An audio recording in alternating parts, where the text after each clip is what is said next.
আসসালামু আলাইকুম ভিউয়ার্স, কেমন আছেন সবাই? আশা করি সবাই ভালো আছেন। আপনারা দেখছেন আনাস এগ্রো ইউটিউব চ্যানেল। তো আমি সাথে আছি আনাস। এক ভাই আমাকে প্রশ্ন করেছিলেন যে কয়টি হাঁস বা বাচ্চা দিয়ে খামার শুরু করা উচিত। তো আজকে এটি আপনাদের বিস্তারিত জানাবো।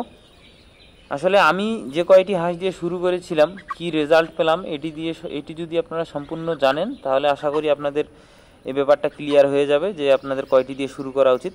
তো এখানে যে হাঁসের বাচ্চাগুলি দেখতে পাচ্ছেন, এগুলি আমাদের নতুন হাঁসের বাচ্চা, মাত্র 7 দিন বয়স হয়েছে। তো আমি মূলত শুরু করেছিলাম বাচ্চা দিয়েই।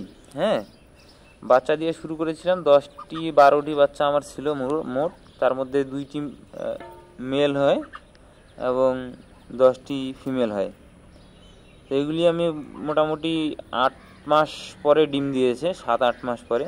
তো আমি বলবো যে বাচ্চা দিয়ে শুরু না করতে, আর যদি বাচ্চাও নেন তাহলে নিউ অ্যাডাল্ট যে বাচ্চাগুলো আছে সেগুলো নেবেন। ছোট বাচ্চা টিকানো আসলে খুবই মুশকিল, আবার অনেক সময় লাগে বড় হইতে। এটা অনেক বড় একটা সময় চলে যায়। তো আপনারা চেষ্টা করবেন যে বড় হাঁস কিনতে। শুরুতে একটু টাকা খরচ হলেও বড় হাঁস কিনবেন। মনে করেন 10টা দিয়ে আপনি শুরু করলেন আমার মতো। তো আমি ডিম দেওয়া শুরু করার পর থেকে আমি কিন্তু অনেকগুলি বাচ্চা পেয়েছি। প্রায় এই 2-3 মাসের মধ্যে আমি 100+ বাচ্চা পেয়েছি। এরা যারা আমার ভিডিও দেখেন আপনারা, তারা দেখছেন যে প্রথমেই আমি একটি হাঁস থেকে মোট 20টি বাচ্চা পেয়েছি এবং আরেকটি হাঁস থেকে 16টি, এবং কিছু মুরগি দিয়ে ফুটিয়েছিলাম। মুরগি থেকে আমি প্রায় 10-12টি বাচ্চা পেয়েছি, এবং পরবর্তীতে আমার এখন আরও 3টি হাঁস বাচ্চা দিয়েছে। একটি হাঁস 7টি, একটি 10টি, এইভাবে। তো দেখেন এখানে আমার রেজাল্ট কিন্তু আলহামদুলিল্লাহ মোটামুটি অনেক ভালো।